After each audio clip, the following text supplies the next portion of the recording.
बात उस समय की है जब मैं कक्षा 9 में था। पढ़ता तो था पर ज़िंदगी का गोल नहीं पता था। स्कूल की फ़ीस जब समय से जमा ना हो पाती और कक्षा अध्यापक पूरी कक्षा के सामने मुझे खड़ा कर देते तो उतना ही मेरे लिए असहनीय हो जाता। घर आते ही रोना धोना शुरू। फ़ीस के लिए मम्मी से रोज़ लड़ाइयाँ आम बात थी मेरे लिए। खाना पीना भी छोड़ देता। मम्मी ग्राहड़ी थी, सुन लेती और समझाने की कोशिश करती, लेकिन मेरे सामने कुछ नहीं चलता तो किसी तरह खिलाने की जुगत में लग जाती। दिन भर की मजदूरी करके पापा आते और मेरी बात जानते तो दुखी हो जाते। उस समय उनके ऊपर और कितने दुख या परेशानियां थी मुझे पता नहीं था, और मुझे तो उन सब से मतलब भी नहीं था। मतलब था तो सिर्फ मेरी फ़ीस से, जिससे अब दूसरी बार कक्षा में खड़ा ना होना पड़े। किसी तरह मेरी नासमझियों के बीच समय कट ही रहा था कि कक्षा का वार्षिक एग्ज़ाम आ गया और परीक्षा का प्रवेश पत्र पूरा पैसा जमा करने पर ही स्कूल वाले दे रहे थे। कल प्रवेश पत्र लेने का आखिरी दिन था और फिर इस अगले स्कूल दिन से परीक्षा शुरू थी। मैंने एक हफ्ते पहले से ही मम्मी पापा को बताना शुरू कर दिया था कि पैसे का इंतज़ाम करिए, मुझे प्रवेश पत्र लेना है। लेकिन उन लोगों के कान पर तो जूं भी नहीं रेंग रही थी। पापा रोज़ ही कल कल टाल रहे थे। आज मैंने बोल दिया था कि कल आप 10 बजे तक पैसे का इंतज़ाम नहीं कर पाए तो मैं अपनी सारी किताबें फाड़ दूंगा और कभी पढ़ाई नहीं करूंगा। पापा चिंतित रूप में बस इतना ही बोले, बेटा बहुत कोशिश की, इंतज़ाम नहीं हो पाया। अगर तुम खुद ही कल मेरी काम वाली जगह पर आ जाओ तो तुमको दिखाकर और मजबूरी बताकर मैं मालिक से पैसे मांग लूँगा। तब शायद वो रोज़ की तरह मना नहीं कर पाए।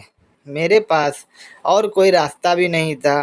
किसी तरह रो धो कर साइकिल से उनके काम करने वाली जगह पर पहुंचा, जो मेरे घर से करीब 4 किलोमीटर दूर था। उसके पहले मुझे ये नहीं पता था कि मेरे पापा वास्तव में क्या काम करते हैं। जब मैं मालिक के नाम से वहां पहुंचा तो देखा एक घर बन रहा था। मैंने अपने पापा का नाम बताया और बोला कि उनसे मिलना है। एक आदमी ने मुझे गौर से देखा और बोला कि तुम उनके बेटे हो। मेरे हाँ के बाद उसने एक आदमी की तरफ इशारा किया जो फटे और गंदे कपड़े में तीसरी मंजिल की दीवार पर कोई सामान सर पर लेकर चढ़ रहा था। मैं तो देखकर ही डर गया और चेहरा देखने से पहले ही दुआ करने लगा कि हे भगवान, इस परिस्थिति में ये मेरे पापा ना हों।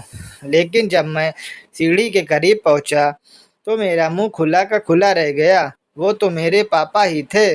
मेरे मुख से कोई आवाज़ ही नहीं निकल रही थी कि उन्हें आवाज़ भी दूं। मैं डरने लगा कि कहीं मेरे आवाज़ देने से पापा का चढ़ती सीढ़ियों से संतुलन न बिगड़ जाए, अन्यथा कुछ गलत न घटित हो जाए उनके साथ।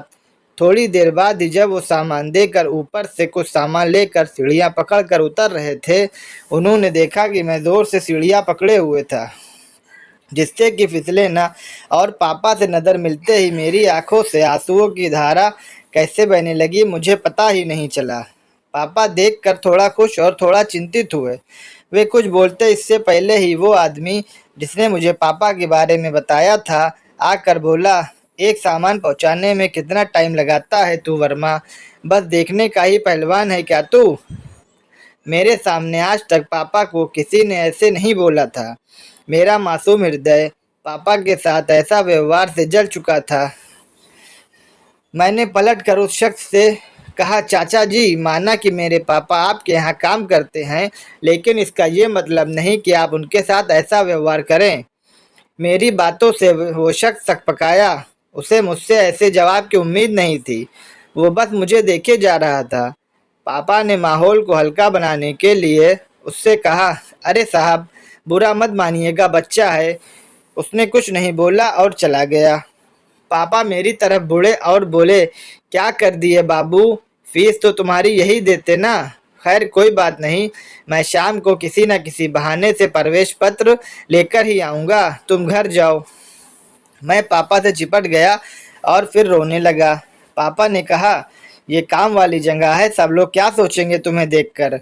मेरे मन में प्रवेश पत्र पाने की अब वो लालसा नहीं रही जो वहां जाने से पहले थी।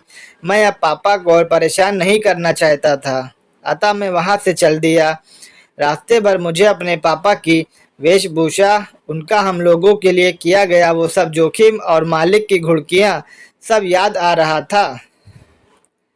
जैसे ही मुझे पापा को करती मेरी शरारत याद आई, आंखों को अविरल धाराओं ने मुझे फिर से भिगो दिया।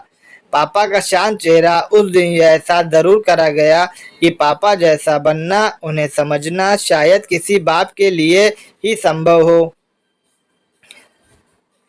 उस दिन मैंने खुद से वादा किया कि अब मुझे सिर्फ पढ़ना नहीं है बल्कि कुछ बन के दिखाना है और हर कीमत पर पापा को इस परिस्थिति से जल्द बाहर लाना है।